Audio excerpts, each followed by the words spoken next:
জয় ও পরাজয় কোনো বিষয় নয়, মানুষের পাশে থেকে আন্দোলন করতে হবে। জনগণের বিচার করবে জনগণ, কাকে ক্ষমতা নিয়ে আসবে, কে দেশ চালাবে এবং কে রাজ্য চালাবে, জনগণই শেষ কথা। তাই জনগণের সমস্যায় দাবি আন্দোলনমুখী এসইউসিআই দলের নেতা সনাতন দত্ত এবার উত্তর দিনাজপুর রায়গঞ্জ লোকসভা কেন্দ্রের প্রার্থী দিয়ে হয়েছেন। ভোট প্রচার করলেন এসইউসিআই মনোনীত প্রার্থী সনাতন দত্ত। উত্তর দিনাজপুর কালিয়াগঞ্জের বিবেকানন্দ মোড় থেকে কালিয়াগঞ্জ শহর পরিক্রমা করেন। প্রার্থী সনাতন দত্ত কেন্দ্রীয় রাজ্য সরকারের স্বৈরাচারী শাসন নিয়ে কথা বলেন। উত্তর দিনাজপুর থেকে হরেন্দ্র কুমারের রিপোর্ট, হার্স নিউজ। কি হতে পারে আপনাদের পশ্চিমবঙ্গে?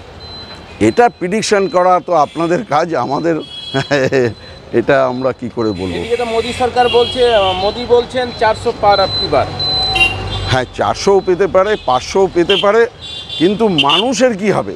এই যে বলছে মানুষ, আজকে ধরুন নির্বাচনে এর সময় সাধারণ মানুষ এবং বিশেষ করে এই যে সংবাদ মাধ্যমগুলো, তারা কে জিতবে, কে জিততে পারে, এই যে প্রশ্নগুলো নিয়ে এসে, তা আমি তার সঙ্গে একটা প্রশ্ন শুধু যোগ করতে চাই, হারবে কে তাহলে?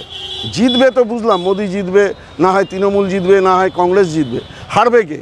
হারবে আম জনতা, গরিব মানুষ, তাদের নীতি হারবে। জিততে পারে এগুলো দল। তাই আম জনতার কাছে আপনাদের মাধ্যমে যে বার্তাটা দিতে চাই, যে আপনার কথাটা আপনি চিন্তা করুন। আপনার কথা যদি আপনি চিন্তা করেন, তাহলে এই দলগুলোকে আর যাই হোক সমর্থন করা যায় না।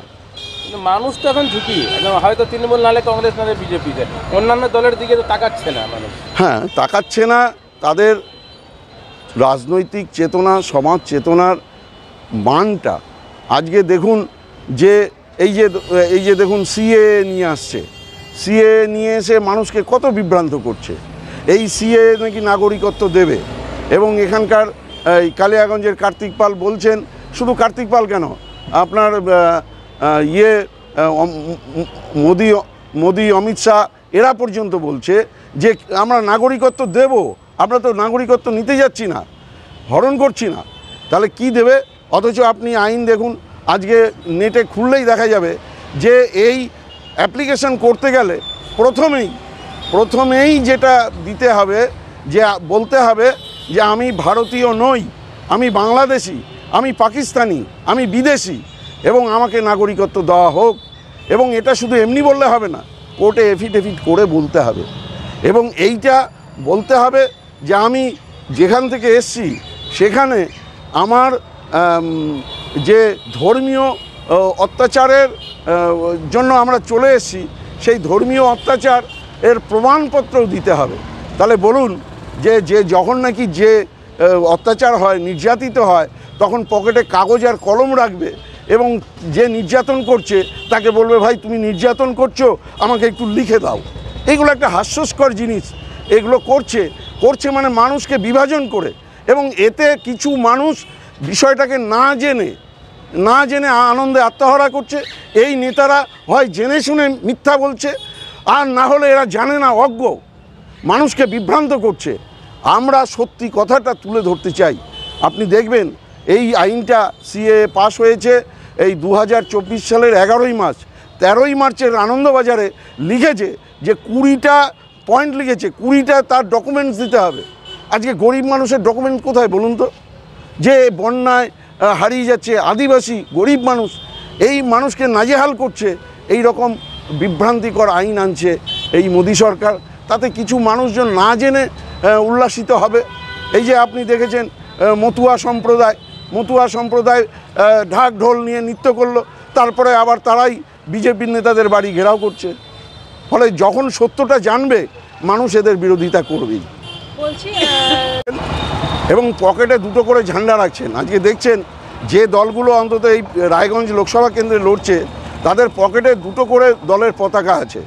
এই কৃষ্ণকল্যাণীর এই নমিনেশন দেওয়ার আগের দিন কেবলমাত্র বিজেপির তিনি ছিলেন, বিজেপির এমএলএ ছিলেন, দুদিন আগে তিনি রেজিগনেশন দিয়েছেন।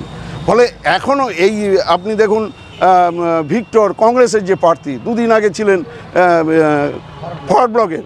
আবার দেখুন এই যে কার্তিক পাল, দুদিন আগে ছিলেন কংগ্রেস ছিলেন, তারপরে তৃণমূল, তারপরে আবার বিজেপি। ফলে এই দলগুলোর তারা কার ঘর বাঁচাবে এইটা প্রশ্ন। কার ঘর বাঁচাবে? আজকে যদি কল্যাণী বলে থাকে ঘর বাঁচাও বাড়ি বাঁচাও, তাহলে ওনার ঘর বাঁচাবে, ওনার চাকরি বাঁচাও, ওনার বাঁচতে পারে। সাধারণ মানুষের চাকরি বাঁচবে না, চাকরি হারাচ্ছে। মোদী সরকার যে গ্যারেন্টি দিয়েছিল, আজকে মমতা যে লক্ষ লক্ষ চাকরি যোগ্য প্রার্থীরা রাস্তায় দাঁড়িয়ে আছে, তার দলের নেতা হয়ে বলছে যে চাকরি বাঁচাও। এরা আগে কার টাকা বাঁচাও, ঘুষ বাঁচাও। এরা মন্ত্রীরা জেলে রয়েছে, এরা বড় কথা বলে কি করে? যাদের দুগান কাটা তাদের রাস্তার মাঝখান দিয়ে চলে, এইটা আমরা শুনেছিলাম। আজকে দেখতেও পাচ্ছি যে এত চুরি করার পরেও বলছে যে আমরাই বাঁচাবো। তারা কি বাঁচাবে? নিজেরটা বাঁচাবে। কত নম্বর সিম্বল রয়েছে আপনার? কত নম্বর নামে? 10 নম্বর সিম্বল রয়েছে। আপনি নিজেই প্রার্থী হয়েছেন, কি বলবেন? হ্যাঁ, প্রার্থী হয়েছি। জনগণের কাছে যেটা বলতে চাই যে ভোট তো বহুবার হয়েছে, এবারও নতুন মানে অষ্টাদশ নির্বাচন, এটা লোকসভা নির্বাচন 17 বার ইতিমধ্যে হয়েছে। সাধারণ মানুষের সমস্যা বেড়েছে, কমেনি। এটার মূল কারণটা যেটা, সেই কারণটা আমরা মানুষের কাছে বলতে চাই যে ভোট দিয়ে হবে না কিছু, গণ আন্দোলন গড়ে তুলতে হবে। এবং এই যে দলগুলো আজকে দাঁড়িয়েছে, যে কংগ্রেস, বিজেপি, তৃণমূল, আপনারা দেখেছেন যে ইলেকটোরাল বন্ডের মধ্য দিয়ে যে ঘুষের টাকা এরা নিয়েছে, এই টাকা দিয়ে তারা জৌলুসপূর্ণ প্রচার করছে। এবং এই প্রচারে এই কর্পোরেট হাউস, পুঁজিপতি শ্রেণী এদেরকে টাকা দেয় তাদের স্বার্থে, যাতে এরা জিতে আসে এবং জিতে এসে এদের জন্যই আইন তৈরি করে। ফলে গরিব মানুষের কোনো স্বার্থ এর মধ্যে নেই। অনেকে ভাবে যে এইটা যে ইলেকট্রাল বন্ডের টাকা তো আমার পকেট থেকে সরাসরি যাচ্ছে না, আমার কি যায় আসে। কিন্তু ইলেকট্রাল বন্ডের টাকা যে কোম্পানিগুলো দিয়েছে তাদের নিজস্ব স্বার্থে দিয়েছে। এবং তারা দেখা যাচ্ছে যে ভেজাল ওষুধ, এই ওষুধের লাইসেন্সও দিয়ে দিচ্ছে এই ঘুষের টাকার বিনিময়ে। এবং যারা যেখানে যোগ্য নয়, মেগা ইঞ্জিনিয়ারিং, সেইগুলো জায়গায় তারা নির্মাণ শিল্প তাদের হাতে দিয়ে দিচ্ছে ঘুষের টাকার বিনিময়ে। ফলে আলটিমেটলি ক্ষতি কিন্তু জনগণের পকেট থেকেই টাকা যাচ্ছে, জনগণ ক্ষতিগ্রস্ত হচ্ছে। ফলে এদের পরাজয় ঘটিয়ে গণ আন্দোলনের শক্তি, এসইউসিআই দলকে জয়ী করলে তবেই মানুষের স্বার্থ রক্ষিত হতে পারে। আমরা তো লড়ছি মানে আমরা পূর্ণ শক্তি দিয়ে লড়ছি। আমাদের যে এটা দুঃখের কথা যে মিডিয়া পাওয়ার, মাসল পাওয়ার, মানি পাওয়ার আজকে টোটাল ভোটটাকে কন্ট্রোল করছে। আজকে আমরা এই যে মানুষের কাছে এই সত্যটা যদি আমরা তুলে ধরতে পারি, আমাদের কর্মীরা প্রাণপণ লড়াই করে মুখে রক্ত তুলে যে মানুষের কাছে এই বার্তাটা নিয়ে যাওয়ার চেষ্টা করছে। আমাদের খবর, আমাদের কোনো খবরই কিন্তু নিউজগুলো দেখায় না, প্রধান নিউজগুলো দেখায় না। কিছু চ্যানেল দেখালেও খুব সামান্যই আমাদের বক্তব্যটা তুলে ধরে। ফলে আমরা সেই প্রচারে নেই। আমাদের প্রচারটা হচ্ছে একদম কর্মীরা ঘরে ঘরে এই প্রচারটা নিয়ে যাচ্ছে।